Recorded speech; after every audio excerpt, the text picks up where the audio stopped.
میرے شوہر مجھے شہر کے سب سے بڑے ڈاکٹر کے پاس چیک اپ کے لیے لے گئے۔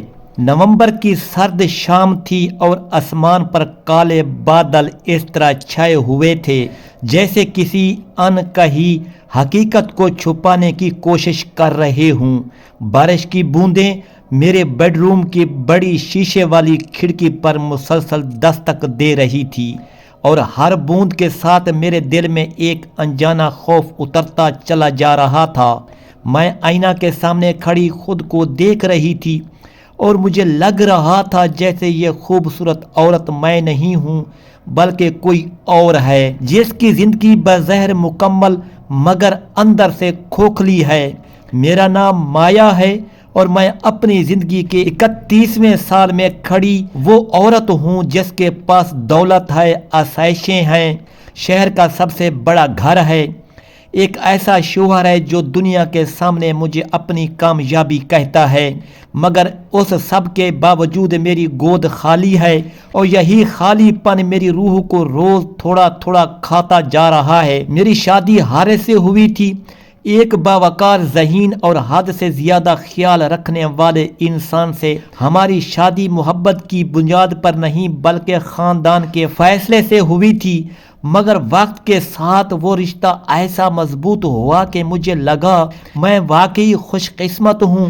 حارث ہر لمحہ میرے ساتھ کھڑا رہا، خاص طور پر تب جب ہمیں احساس ہوا کہ ہماری زندگی میں وہ ننھا سا وجود نہیں آ رہا جس کا خواب ہر شادی شدہ جوڑا دیکھتا ہے۔ شروع کے 1-2 سال ہم نے اسے قسمت پر چھوڑ دیا، مگر پھر ڈاکٹر، ٹیسٹ، رپورٹس اور خاموش دعاؤں کا سلسلہ شروع ہو گیا۔ ہر رپورٹ ایک ہی بات کہتی کہ بظاہر کوئی مسئلہ نہیں، مگر وقت گزرتا جا رہا تھا اور ہر گزرتے مہینے کے ساتھ میرے دل میں ایک نیا خوف جنم لیتا جا رہا تھا۔ اسی دوران حارث مجھے شہر کے سب سے بڑے ڈاکٹر فہیم کے پاس لے گئے۔ وہ ان کے پرانے دوست تھے، ایک ایسا نام جس پر پورا شہر اعتماد کرتا تھا۔ سفید کوٹ، سنجیدہ آنکھیں اور نرم لہجہ۔ میں نے دل میں شکر ادا کیا کہ کم از کم کوئی تو ہے جس پر اندھا اعتماد کیا جا سکتا ہے۔ چیک اپ کے دوران جب حارث کسی فون کال پر باہر گئے تو ڈاکٹر فہیم نے میرا ہاتھ تھاما، نبض دیکھنے کے بہانے جھکے اور نہایت خاموشی سے میری ہتھیلی میں ایک طے شدہ کاغذ رکھ دیا۔ ان کی انگلیاں ہلکی سی کانپ رہی تھی اور آنکھوں میں عجیب سی گھبراہٹ تھی۔ میں نے چونک کر ان کی طرف دیکھا تو انہوں نے صرف اتنا کہا، ابھی کچھ مت کہنا، گھر جا کر پڑھنا۔ دل کی دھڑکن تیز ہو چکی تھی مگر میں نے وہ پرچی فوراً پرس میں چھپا لی۔ حارث واپس آئے تو سب کچھ معمول کے مطابق تھا، مسکراہٹیں، رسمی باتیں اور اگلے چیک اپ کی تاریخ، مگر میرے اندر کچھ ٹوٹ چکا تھا۔ رات کو جب حارث میرے پاس آ کر بیٹھے اور ہمیشہ کی طرح نرمی سے پوچھا کہ کیا میں ٹھیک ہوں تو میں نے مسکرا کر سر ہلا دیا، مگر اندر ایک طوفان پربا تھا۔ ان کے سونے کے بعد میں نے وہ پرچی نکالی، ہاتھ کانپ رہے تھے، آنکھیں بار بار دروازے کی طرف جا رہی تھیں اور دل دعا کر رہا تھا کہ جو لکھا ہو وہ جھوٹ ہو۔ کاغذ پر الفاظ صاف تھے مگر ان کا مطلب میری دنیا ہلا دینے کے لیے کافی تھا۔ تم بالکل ٹھیک ہو، تمہیں کوئی بیماری نہیں، جو دوائی تم روز کھا رہی ہو وہی علاج نہیں بلکہ کچھ اور ہے۔ میری سانس رک سی گئی، کاغذ ہاتھ سے پھسل کر بستر پر گر گیا اور میرے ذہن میں صرف ایک سوال گونج رہا تھا، اگر میں بیمار نہیں تو پھر وہ دوائیاں کیا ہیں اور حارث مجھ سے کیا چھپا رہا ہے؟ وہ کاغذ میری انگلی میں دبا ہوا تھا مگر اس کے الفاظ میرے ذہن میں آگ کی طرح دہک رہے تھے۔ میں نے بار بار اسے پڑھا اور ہر بار ایسا لگا جیسے معنی بدل رہے ہوں، جیسے کوئی سچ خود کو مکمل ظاہر کرنے سے پہلے مجھے آزما رہا ہو۔ میں نے فوراً وہ پرچی واپس پرس میں رکھ دی کیونکہ حارث کے کمرے میں کروٹ بدلنے کی آواز آئی تھی اور اس لمحے میں کسی بھی صورت اس کا سامنا کرنے کے لیے تیار نہیں تھی۔ اگلی صبح میں نے خود کو بالکل نارمل ظاہر کرنے کی بھرپور کوشش کی۔ ناشتے کی میز پر وہی مسکراہٹ، وہی رسمی باتیں، مگر میرے اندر ہر چیز بدل چکی تھی۔ حارث مجھے بار بار دیکھ رہے تھے، جیسے وہ میرے چہرے سے کچھ پڑھنے کی کوشش کر رہے ہوں، اور میں اس نظر سے بچنے کے لیے کافی کے کپ میں نظریں گاڑے بیٹھی رہی۔ انہوں نے حسب معمول دوا کی بوتل میری طرف بڑھائی اور نرمی سے کہا کہ وقت پر کھا لیا کرو۔ میں نے بوتل کو دیکھا تو پہلی بار اس کے لیبل نے مجھے عجیب سا محسوس کروایا۔ کوئی کمپنی کا نام واضح نہیں تھا، کوئی مکمل ہدایت درج نہیں تھی، بس ایک سفید سی بوتل اور حارث کا اندھا اعتماد۔ میں نے گولی تو لے لی مگر اسے نگلنا نہیں، باتھ روم جا کر خاموشی سے اسے ٹشو میں لپیٹ کر چھپا دیا۔ اس لمحے مجھے پہلی بار احساس ہوا کہ میں صرف ایک مریضہ نہیں بلکہ شاید ایک تجربہ ہوں، اور یہ سوچ میرے لیے ناقابل برداشت تھی۔ دوپہر کے وقت جب حارث آفس چلے گئے تو میں نے خود کو کمرے میں بند کر لیا اور ڈاکٹر فہیم کے الفاظ یاد کرنے لگی، ان کی گھبرائی ہوئی آنکھیں، کانپتے ہاتھ، اور وہ جملہ کہ ابھی کچھ مت کہنا۔ ان سب کے پیچھے کوئی بہت بڑا خطرہ چھپا ہوا تھا۔ میں نے ہمت کر کے ان کا نمبر ملایا مگر فون بند تھا۔ بار بار کوشش کے باوجود کوئی جواب نہیں آیا۔ شام کے وقت حارث غیر معمولی طور پر خوش نظر آ رہے تھے۔ ان کے ہاتھ میں مٹھائی کا ڈبہ تھا اور چہرے پر وہ چمک جو میں نے بہت کم دیکھی تھی۔ انہوں نے بتایا کہ ایک بڑی ڈیل فائنل ہونے والی ہے اور ہماری زندگی مزید بدلنے والی ہے۔ میں مسکرائی مگر دل میں ایک عجیب سا خوف اتر آیا، کیونکہ مجھے لگا یہ خوشخبری کہیں میرے وجود کی قیمت پر تو نہیں خریدی جا رہی۔ رات کو وہ جلدی سو گئے مگر میں دیر تک جاگتی رہی۔ میں نے فیصلہ کیا کہ اب خاموش رہنا خود سے غداری ہوگی۔ میں نے ان کے بریف کیس کی طرف دیکھا جو کمرے کے ایک کونے میں رکھا تھا۔ دل زور زور سے دھڑکنے لگا مگر قدم خود بخود اس طرف بڑھ گئے۔ ہاتھ کانپ رہے تھے جب میں نے زپ کھولی۔ اندر فائلیں تھیں، کاغذات تھے اور ایک الگ لفافہ تھا جس پر میرا نام لکھا ہوا تھا۔ میں نے لفافہ کھولا تو میری آنکھیں پھٹی کی پھٹی رہ گئیں۔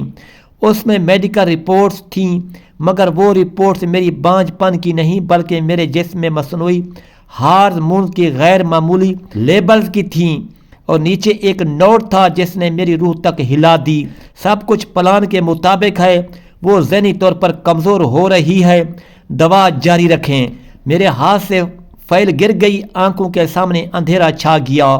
میں نے بستر کے کنارے بیٹھ کر خود کو سنبھالا اور پہلی بار میرے دل میں یہ خوف پیدا ہوا کہ جس شخص کو میں نے اپنی زندگی، اپنا جسم، اپنا اعتماد سونپ رکھا ہے، وہ شاید میرا محافظ نہیں بلکہ سب سے بڑا راز ہے۔ اسی لمحے حارث کی کروٹ بدلی، میں نے فوراً فائلیں واپس رکھنے لگی۔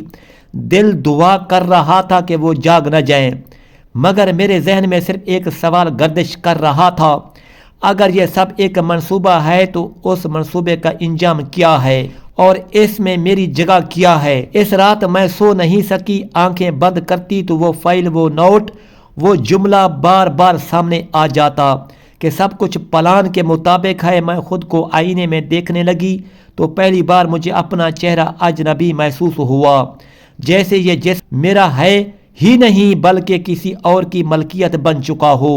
میں نے خود سے پوچھا کہ کیا واقعی میں اتنی کمزور ہوں کہ کسی نے میری خواہش ماں بننے کی کوکھ میں ہی زہر گھول دیا؟ اگلے دن میں نے خود کو مضبوط زہر کرنے کا فیصلہ کیا۔ اگر میں خوفزدہ ہو کر پیچھے ہٹ گئی تو شاید سچ کبھی سامنے نہ آ سکے۔ میں نے جان بوجھ کر حارث کے سامنے دوا مانگی۔ ان کی آنکھوں میں ایک لمحے کو حیرت ابھری، پھر وہی مانوس مسکراہٹ لوٹ آئی۔ وہ سمجھے کہ میں اب بھی اندھی محبت میں مبتلا ہوں اور یہی ان کی سب سے بڑی غلطی تھی۔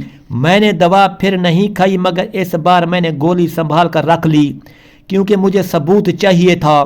محض شک کی بنیاد پر کسی کو الزام دینا خود میرے حق میں خطرناک ہو سکتا تھا، خاص طور پر اس شخص کو جو اس شہر میں اثر و رسوخ رکھتا تھا، جس کی بات کو لوگ قانون سے زیادہ اہم سمجھتے تھے۔ اسی شام ڈاکٹر فہیم کا فون آیا۔ ان کی آواز میں خوف صاف جھلک رہا تھا۔ انہوں نے صرف اتنا کہا کہ اب وہ زیادہ دیر میرا ساتھ نہیں دے سکتے کیونکہ ان پر دباؤ بڑھ رہا ہے، مگر جاتے جاتے انہوں نے ایک بات کہی جو میرے لیے زندگی بدل دینے والی تھی۔ انہوں نے بتایا کہ جو دوا مجھے دی جا رہی ہے وہ بانجھ پن کا علاج نہیں بلکہ ایک مخصوص تحقیق کا حصہ ہے، ایسی تحقیق جس میں عورت کے جسم کو آہستہ آہستہ اس نیچ پر لایا جاتا ہے جہاں وہ خود فیصلہ کرنے کے قابل نہ رہے۔ میرے ہاتھ سے خون چھوٹ گیا، مجھے محسوس ہوا جیسے میرے ارد گرد کی دیواریں سکڑ رہی ہوں۔ میں نے کبھی سوچا بھی نہیں تھا کہ میرا شوہر، جیسے میں نے اپنا محافظ سمجھا، مجھے ایک تجربہ بنا سکتا ہے۔ وہ شوہر جو میرے آنسو پوچھتا تھا وہی میرے جسم کو خاموشی سے توڑ رہا تھا۔ چند دن بعد حارث نے مجھے ایک نئی جگہ لے جانے کی بات کی، شہر سے باہر ایک پرسکون سا فارم ہاؤس۔ انہوں نے کہا کہ ماحول بدلنے سے طبیعت بہتر ہو جائے گی۔ میں نے انکار نہیں کیا کیونکہ میں جانتی تھی کہ اصل حقیقت وہی میرا انتظار کر رہی ہے۔ راستے بھر وہ مستقبل کے خوابوں کی باتیں کرتے رہے اور میں خاموشی سے ان لفظوں کے پیچھے چھپی نیت کو سمجھنے کی کوشش کرتی رہی۔ فارم ہاؤس پہنچ کر مجھے عجیب سا سکون محسوس ہوا، مگر یہ سکون طوفان سے پہلے کی خاموشی تھا۔ وہاں کام کرنے والے لوگ حد سے زیادہ محتاط تھے، جیسے وہ مجھے مریض نہیں بلکہ کسی قیمتی چیز کی طرح دیکھ رہے ہوں۔ اسی رات میں نے ایک کمرے میں کچھ فائلیں دیکھی جن پر میرا نام نہیں بلکہ ایک کوڈ لکھا ہوا تھا، اور اس کوڈ کے ساتھ تاریخیں درج تھیں، وہی تاریخیں جب میری طبیعت بگڑی، جب میرا وزن بڑھا، جب میں ذہنی طور پر کمزور ہوئی۔ میں نے تب جان لیا کہ یہ سب اتفاق نہیں تھا بلکہ ایک مکمل منصوبہ تھا، اور اس منصوبے کا آخری مرحلہ ابھی باقی تھا۔ اسی لمحے پیچھے سے حارث کی آواز آئی۔ وہ مسکرا رہے تھے مگر اس مسکراہٹ میں محبت نہیں بلکہ فتح کا غرور تھا۔ انہوں نے کہا کہ اب سب کچھ مکمل ہونے والا ہے، اور میں نے پہلی بار ان کی آنکھوں میں وہ چمک دیکھی جو کسی کامیاب شکار کے بعد شکاری کی آنکھوں میں ہوتی ہے۔ میرا دل زور زور سے دھڑکنے لگا کیونکہ مجھے احساس ہو چکا تھا کہ اگلا قدم یا تو مجھے آزاد کرے گا یا ہمیشہ کے لیے خاموش کر دے گا۔ اور اب سوال یہ نہیں تھا کہ سچ کیا ہے، بلکہ یہ تھا اس لمحے مجھے اپنی کیا میں اس انجام سے پہلے خود کو بچا پاؤں گی یا نہیں۔ اس لمحے مجھے اپنی سانسوں کی آواز بھی بہت تیز محسوس ہو رہی تھی۔ دل اس طرح دھڑک رہا تھا جیسے ابھی سینہ پھاڑ کر باہر آ جائے گا۔ حارث میرے سامنے کھڑا تھا، وہی شخص جسے میں نے زندگی کا سب سے بڑی حقیقت سمجھا تھا، مگر اب اس کے چہرے پر کوئی چہرہ نہیں تھا، صرف ایک مقصد تھا، ایک ضد اور ایک ایسا غرور جو انسان کو انسان نہیں رہنے دیتا۔ میں نے خود کو سنبھالا، آنکھوں میں آنسو تھے مگر آواز مضبوط تھی۔ میں نے اس سے پوچھا کہ آخر کیوں اس نے میری زندگی، میرے خواب، میرے وجود کو اس حد تک پامال کیا۔ وہ ہنسا، ایسی ہنسی جس میں نہ شرمندگی تھی نہ ندامت۔ اس نے کہا کہ کچھ لوگ جینے کے لیے پیدا ہوتے ہیں اور کچھ استعمال ہونے کے لیے، اور بدقسمتی سے میں دوسرے لوگوں میں شامل تھی۔ یہ الفاظ میرے دل پر ایسے لگے جیسے کسی نے خنجر گھونپ دیا ہو، مگر اسی درد میں مجھے اپنی اصل طاقت کا احساس ہوا۔ میں کمزور نہیں تھی، میں بس دھوکے میں تھی۔ میں نے جیب سے وہ گولی نکالی جو میں نے کبھی نہیں کھائی تھی، وہی ثبوت جس نے سب کچھ بدلنا تھا۔ میں نے اسے بتایا کہ میں جان چکی ہوں، میں خاموش نہیں رہوں گی۔ اسی لمحے ماحول بدل گیا، اس کی آنکھوں میں خوف اترا۔ پہلی بار میں نے اسے کمزور ہوتے دیکھا۔ اس نے مجھے روکنے کی کوشش کی، وعدے کیے، دھمکیاں دی، مگر اب بہت دیر ہو چکی تھی۔ میں نے وہ فائلیں، وہ ریکارڈ، وہ سب ثبوت پہلے ہی محفوظ کر دیے تھے، اور سچ کا سفر شروع ہو چکا تھا۔ چند دن بعد سب کچھ منظر عام پر آ گیا، وہ فارم ہاؤس، وہ تجربات، وہ تحقیق جس میں انسانوں کو چیزوں کی طرح استعمال کیا جا رہا تھا۔ سب کچھ بے نقاب ہو گیا۔ جن لوگوں کو طاقت سمجھا جاتا تھا وہ قانون کے سامنے کھڑے تھے۔ ان میں ایک گواہ نہیں بلکہ ایک زندہ حقیقت تھی۔ مگر اس سب کے باوجود سب سے مشکل مرحلہ عدالت نہیں تھا، سب سے مشکل مرحلہ خود کو دوبارہ زندہ کرنا تھا۔ میں راتوں کو جاگتی تھی، اپنے وجود سے سوال کرتی تھی، آئینے میں خود کو پہچاننے کی کوشش کرتی تھی، مگر آہستہ آہستہ میں نے سیکھ لیا کہ ٹوٹنے کے بعد بھی جینا ممکن ہوتا ہے۔ میں نے اس شہر کو چھوڑ دیا، جگہ بدلی، نام بدلا، مگر سچ کو نہیں بدلا۔ میں نے فیصلہ کیا کہ میں خاموش نہیں رہوں گی، میں ان عورتوں کی آواز بنوں گی جو بول نہیں سکتی، کیونکہ میں جانتی تھی کہ خاموشی بھی ایک جرم ہوتی ہے۔ آج جب میں پیچھے مڑ کر دیکھتی ہوں تو درد اب بھی موجود ہے، مگر وہ درد مجھے کمزور نہیں کرتا۔ وہ مجھے یاد دلاتا ہے کہ میں بچ گئی، میں ختم نہیں ہوئی، میں ایک کہانی نہیں بلکہ ایک سبق ہوں، اور اس کہانی کا انجام یہی ہے کہ سچ چاہے جتنا بھی دبایا جائے ایک دن سامنے آتا ضرور ہے، اور جو عورت اپنی خاموشی توڑ دے اسے پھر کوئی قید نہیں کر سکتا۔